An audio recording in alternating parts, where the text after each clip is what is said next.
Here's Chase Headley. And a breaking ball hammered right field. Deep. It is gone. You can bank on Chase. Headley is deadly. Hello, I'm your host, Lamar L.A. Smith, and welcome to... Oh, dang, I forget. Inside 380. Yes, welcome to Inside 380 with your host, L.A. And today we're going to be talking about a couple of things. First, we're going to kick it off with the Masters. Then we're going to be talking about the 7 UK players that will be leaving to catch their dream and go to the NBA. And then we will finish it all talking about the playoffs. Yes, the NBA playoffs. My 380 Player of the Week candidates are as follows. Instead of 5 candidates, we have a sexy 6. We have Stephen Curry. The boy puts the ball on the string. You got Chris Paul, the prototypical point guard. You have Russell Westbrook, the man-child. You have Kawhi Leonard, another man-child. And on the reigning NBA champion, San Antonio Spurs, playing good basketball, 11 games in a row that they're on, and the 2 seed in the West right now. You got Salvador Perez, Kansas City Chiefs slugger, and we have David Price, the ace from Detroit. Now, let's get on with our first topic. We're going to be talking about the Masters. Now, the winner, his last name, rhymes with the name Keith. Any guesses? I'm talking about Jordan Spieth. See what I did there? Jordan Spieth. Jordan Spieth set a Masters record with 27 birdies over the course of this weekend. And he also tied a tournament record by none other than Sir Tiger Woods with 18 under par on the weekend.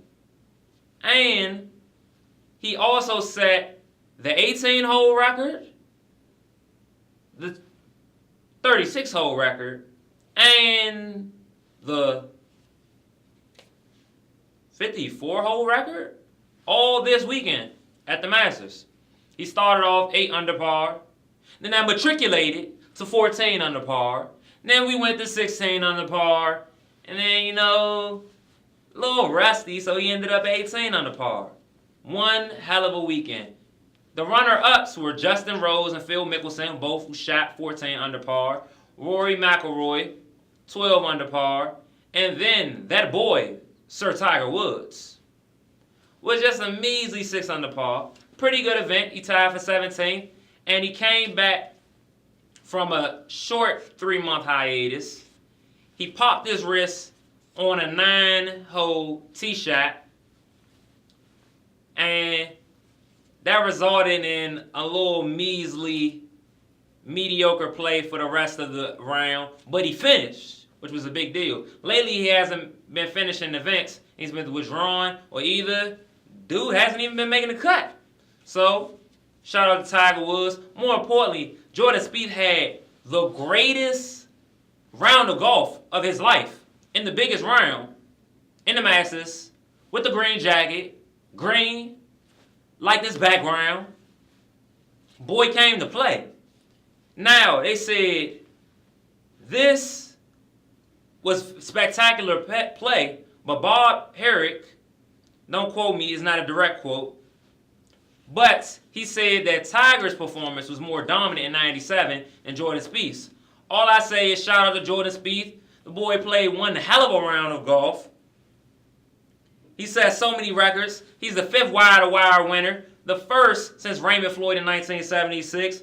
And like his counterpart Tiger Woods, he is the 2nd youngest Masters winner at 21 years old and 8 months. Tiger was 21 years old and 3 months.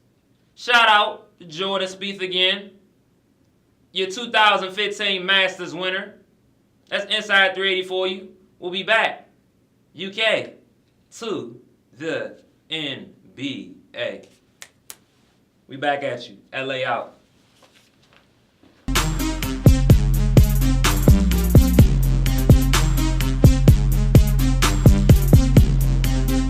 Aldridge timed it beautifully. And Hardaway shot blocked on the other end. Antetokounmpo with a gorgeous play. Hardaway's hurt. Antetokounmpo flies in and throws it down.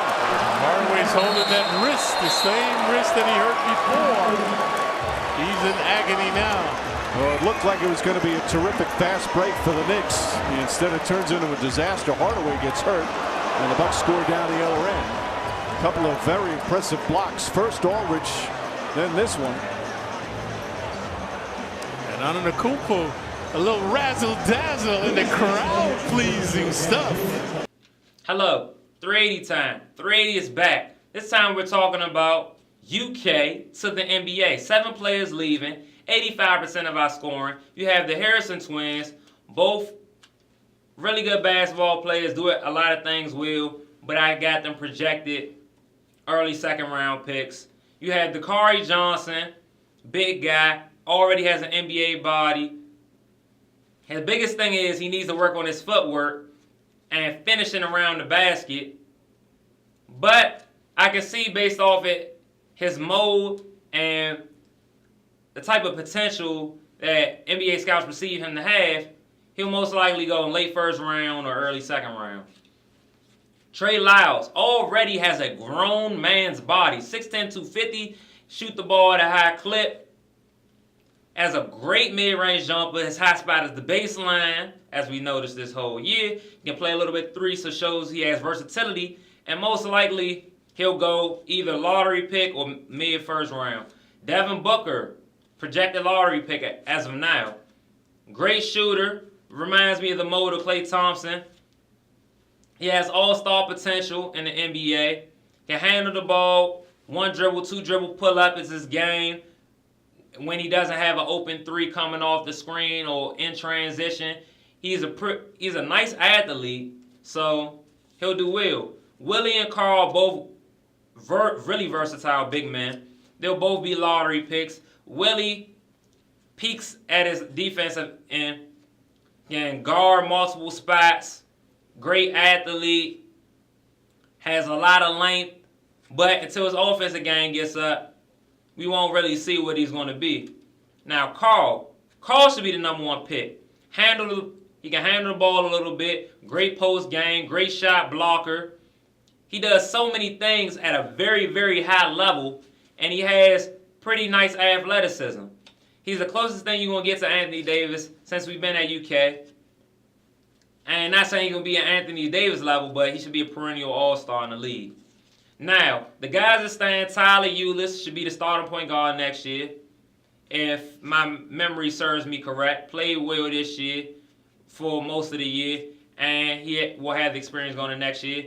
Marcus Lee, the junior, coming in the next year, do well. And the Alex Poitras is a question mark, but most likely he'll come back for his senior year after having ACL surgery this past year, after tearing his ACL early in the season.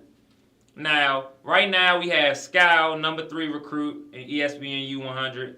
You have Isaiah Briscoe at number 13 and Charles Matthews, number 42. Now, we have a lot more recruiting to do, but we should be fine at UK next year.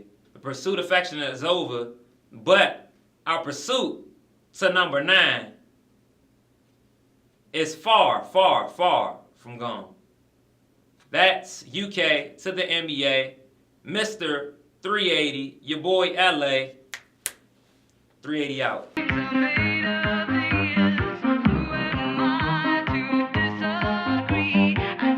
Here in the final 2.9 remaining.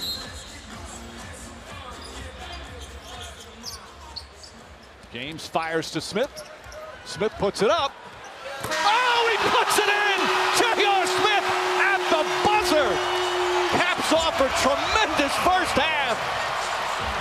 His absolutely great execution coming out of the timeout. This is a design play, and it's not who shot, it's what a shot, JR.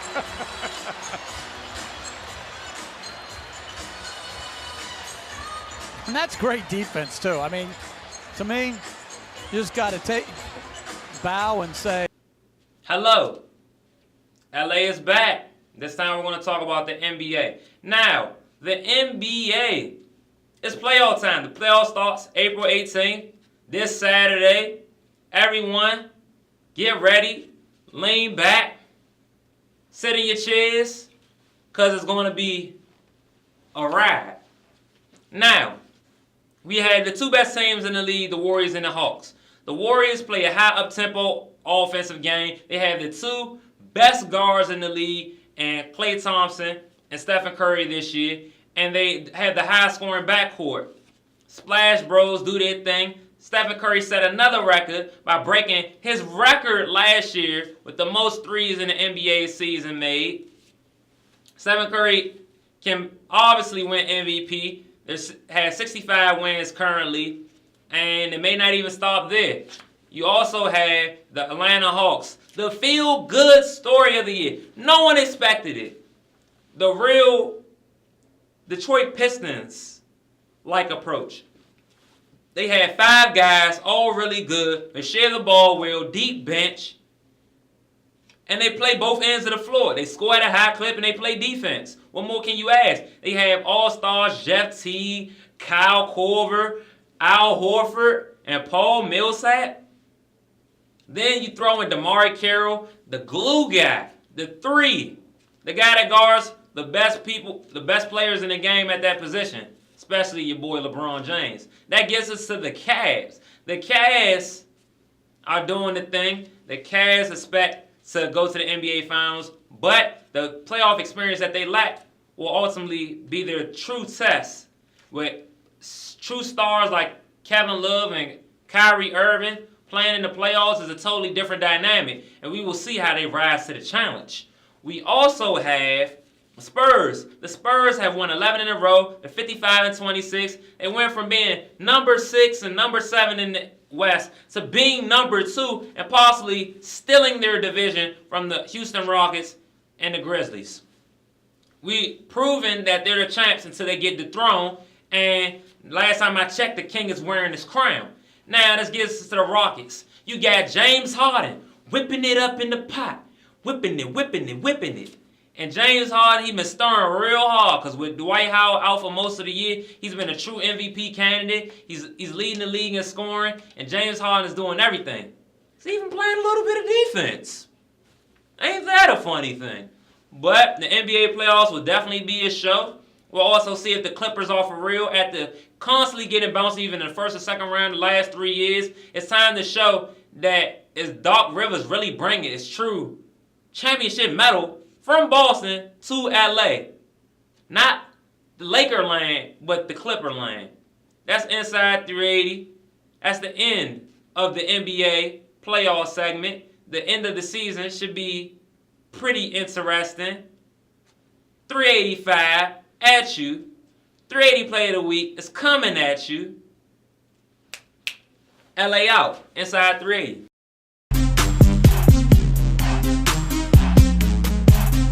To go. Here's Oladipo. The layup and the lead with 1.5 seconds left in the game. Oladipo had 23 points on the night, and Orlando would lead the way then 105-103. Now with the Bulls down.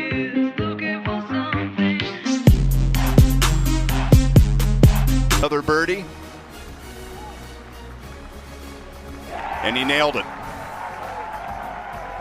So Spieth with some key birdies on the second 9. This his walk up 18 to a very appreciative crowd.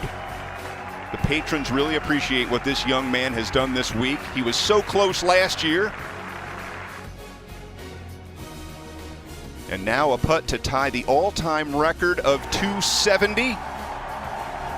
So many records broken this